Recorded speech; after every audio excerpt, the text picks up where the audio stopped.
Hello everyone, another review here, book review, and it's a book that I've been reading over the last sort of 4 or 5 months on and off. In fact, I think after March I started reading this book. It's called On Grief and Grieving, and my own mother sadly passed away in March, and I picked up this book on grief and grieving, and I sort of read bits of it on and off, and I finally finished after about 6 months. The reason I picked it up was it's written by a lady called, it was written by a lady called Elizabeth Kubler-Ross, who wrote a book called Death and Dying, and another guy called David Kessler, co-author of Life Lessons. This book, Life Lessons, was written by Elizabeth Kubler-Ross and David Kessler, and I read that book about 20 years ago after my father died, and I thought that was a fantastic book, and it really gave me something new about and a different way of looking at the death of my father at that point, and it was really useful. I found it, there's a couple of things that still have stayed with me. So when I saw this book and I saw that it was Elizabeth Kubler-Ross who wrote it, although funnily enough, this was published I think about 10 years after she herself has passed away. I thought I'm going to get this and maybe I'll get something out of it. Elizabeth Kubler-Ross, I have to say something about her. She was a doctor who dealt with the dead and dying and people who were going through grief after the death of people. And she's the one that's come up with this idea of the grief cycle, which goes through the sort of stages of grief, like denial, anger, bargaining, depression, and finally acceptance. And although she came up with this idea of the grief cycle, it was never meant to be like a fixed thing, like stages that you have to go through. It was meant to be like guidelines. It was meant to be kind of like some kind of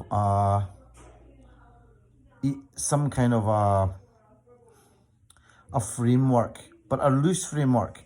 That was the idea. And she did a lot of work with the dead, with not the dead, but with people who were dying, terminally ill, or people who had to deal with someone who died. She did lots of interviews, and like I said, I don't know if I think her first book was a book called On Death and Dying, and that was like a landmark book. But like the one I read was Life Lessons, and this one is on grief and grieving, finding the meaning of grief through the 5 stages of loss. And I mean, the older I get, the more people I know around me are dying, and I think that's just the way probably life is. It's got various sections on it, so there's probably something in it that's gonna mean more to you than anything else. So she starts off with talking about the 5 stages of grief. Then she talks about not she, but the book talks about the inner world of grief. So it's things like your loss, relief, emotional rest, regrets, tears. A lot of times it's not cool to cry. It's not something that people are openly, there's a time to you cry at the funeral and boom, that's it, and people want you to get on with work. But they do talk about this and tears being part of life and part of the life cycle. She talks about angels and dreams, hauntings even. Then they talk about the outer world of grief, about things like anniversary, your body, health, what you do with the clothing and possessions, holidays, letter writing, finances, specific circumstances like children dying, multiple losses, disasters, suicide, Alzheimer's, sudden death, and then the changing face of grief. And then Elizabeth Kubler-Ross, who died 10 years ago at least, talks about her own grief, and she was dying even while she was still writing, finishing off some books. I mean, the woman was prolific. She wrote about over 20 books on death and dying. And then David Kessler wrote about his own grief. So there's something in this for everyone. I think it's, like I said, it didn't particularly have me captivated because I've read stuff like this already.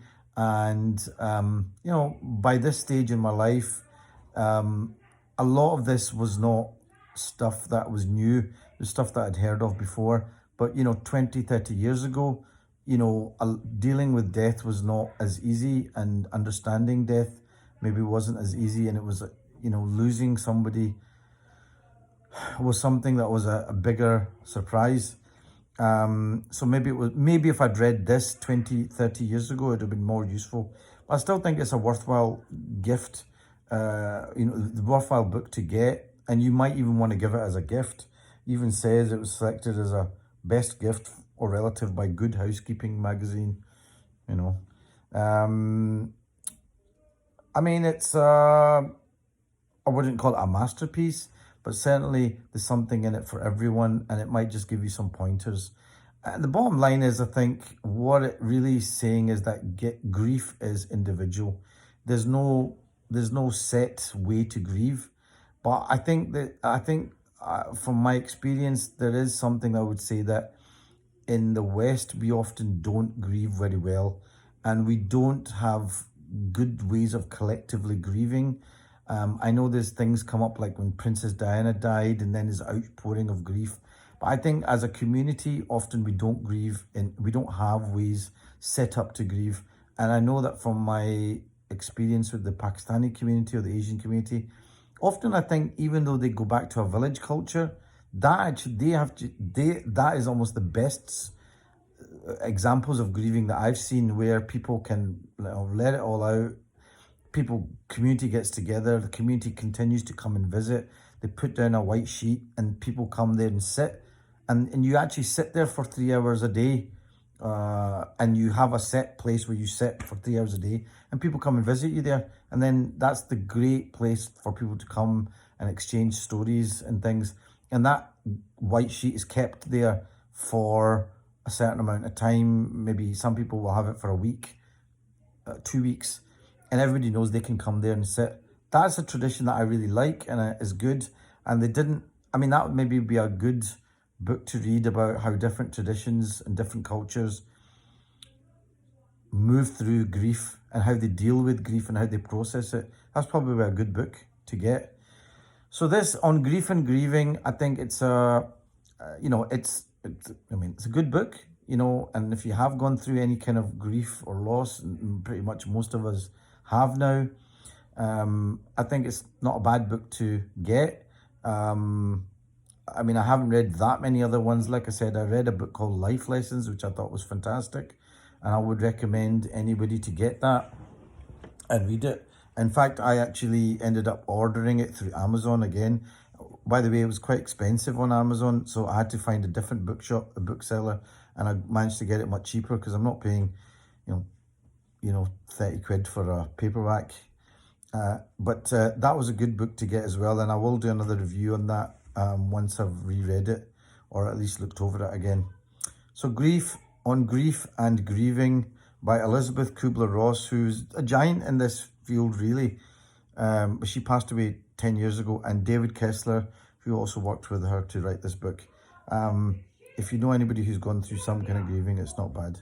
Okay, guys, thank you very much. Hope you enjoyed that, and speak to you soon. Bye.